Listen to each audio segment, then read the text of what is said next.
A very warm welcome to another episode of the Lewisham Chronicles.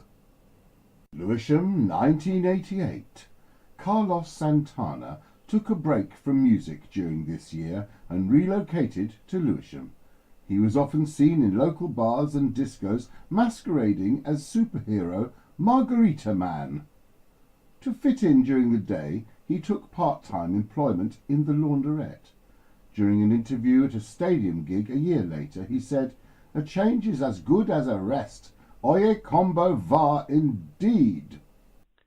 Lewisham, 1985, at 4:15, so that's why we can never find that little pan to make the gravy. Thank you very much indeed to our special guest, Alice Alexander from South London. 8:53 a.m. After a banging mental night out, big Ron Mickleshaw awoke to find these two lovelies in his room. He later stated, "I vaguely remember landing a whopper, but I have no idea where the fish came from." I'm not sure I can concur with Ron on this remark. Lewisham, 1994. Although she found it impossible to resist loitering, dear Aunt Edith found closing time outside the new gay night at the Rose and Crown somewhat alarming. 1995. It didn't take long for the Catford Constabulary to realise that it was really best never to argue with Bellingham's big Darnell. It's a little-known fact that Lewisham Shopping Centre was in fact opened by A-Team's Mr. T back in 1975.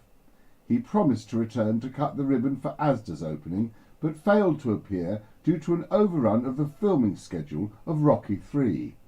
Instead, GLC leader at that time, Ken Livingstone, opened the store. A disappointed Mr. T's comment was, rather predictably, "I pity the fool." Another little-known fact is that the 400-year-old tradition of forearm sniffing still occurs to this day in Lewisham and other parts of South London. According to some sources, it has been recorded in other parts of the world, even amongst fairly well-known people and some world leaders. Rather sadly, this is the only surviving photograph of the last moments of Doris Wingate from Catford's life before she drowned while on holiday in Torremolinos.